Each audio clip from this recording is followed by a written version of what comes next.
Every December, Mr. Elias Khumalo placed a small artificial tree beside his window.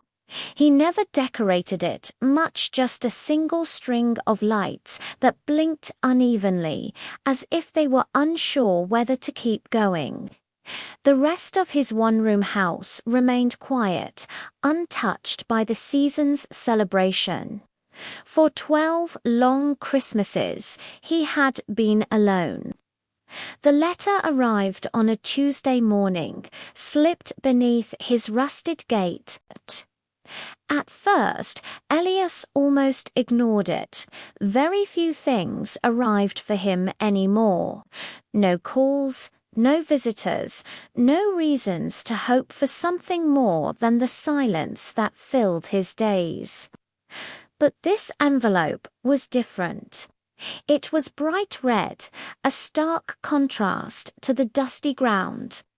On the front, in a child's uneven handwriting, it read, "To Grandpa Samuel." Elias frowned. His name wasn't Samuel. He had no grandson. A mistake, surely. He almost tossed it aside, but something stopped him. A flicker of curiosity, perhaps, or a memory of a time when letters meant something. With a hesitant sigh, he opened it. Inside was a folded piece of paper covered in crayon drawings. There were lopsided stars, a green scribbled tree, and a smiling man with a big bushy beard. He carefully unfolded the note and read the simple words. "Dear Grandpa, Mum says you might be lonely this Christmas, so I wanted to write to you. I miss you. I hope you are warm. I hope you still sing that funny song. I promise I'm being good. Love." Amara. Elias's hands trembled as he held the paper. He hadn't sung in years, not since his wife passed away. He sat down heavily on his old wooden chair, the letter resting on his knees. The child's words unlocked a door he had kept bolted shut for so long. Memories began to surface, quietly at first, then like a gentle tide. He saw his late wife, her hands covered in flour, humming carols as she baked. He heard his daughter's laughter echoing through a home that was once filled with so much love, so much noise. Now only the ticking of a clock remained. The world outside seemed to fade away. He sat there for a long time, lost in the past, the colourful drawings a beacon in his quiet room. This little girl, Amara, had written to a grandfather she missed, and her words had found their way to a man who had forgotten what it felt like to be missed. He folded the letter with a tenderness he had unfelt in years and placed it on the small table beside his bed. That night, for the first time in a decade, Elias did something different. He plugged in the string of lights on his little tree and watched them flicker to life. All of them. The small room was filled with a soft, pulsing glow. The uneven blinking no longer seemed uncertain. Instead, it felt like a tiny, persistent heartbeat. The next morning, driven by an impulse he didn't quite understand, Elias walked to the post office. It was a journey he hadn't made in years. The building was just as he remembered, filled with the murmur of people sending packages and letters to loved ones far away.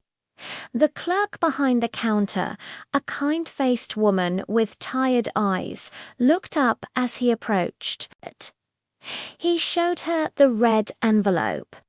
"This came to my house," he said, his voice a little raspy from disuse, "but it's not for me." The clerk studied the address. A look of gentle recognition crossed her face. "Oh," she said softly, "this is for Samuel's place. He passed away last year. His daughter and her little girl moved away, but the child, she still sends letters to her grandpa." A lump formed in Elias's throat. The child was writing to someone who would never read her words.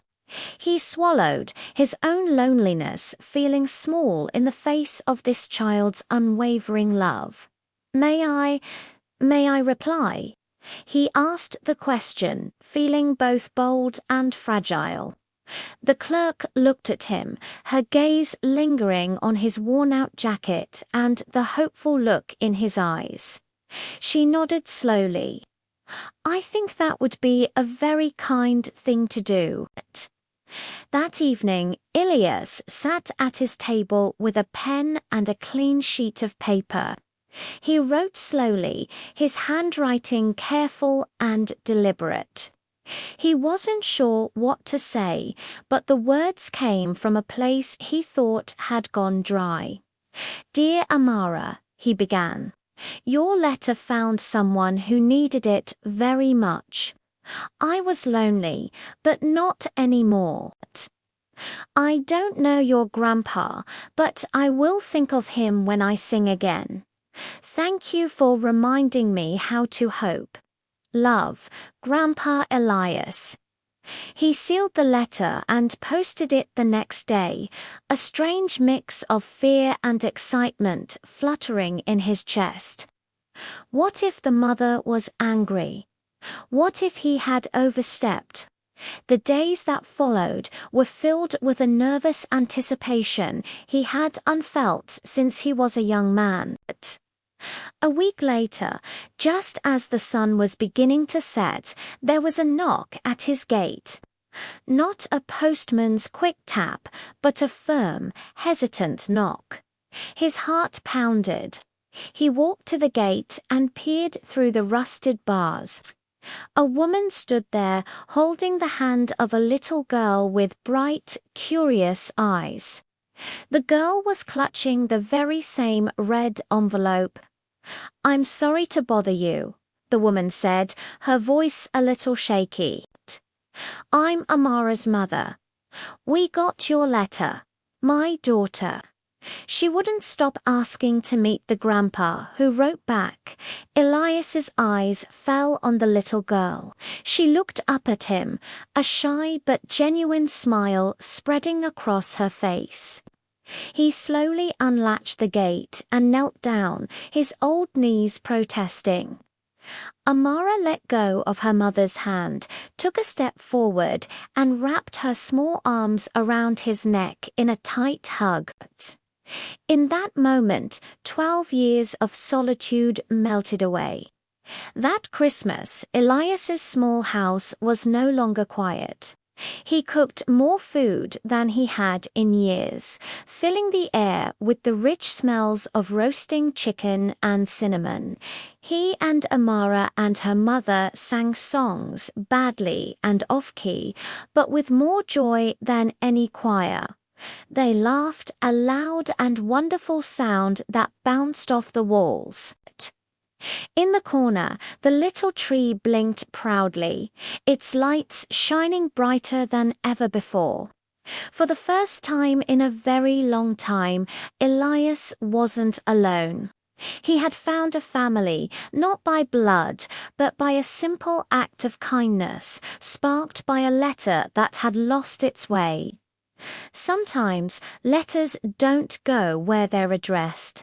They go where they're needed most. Thank you for watching.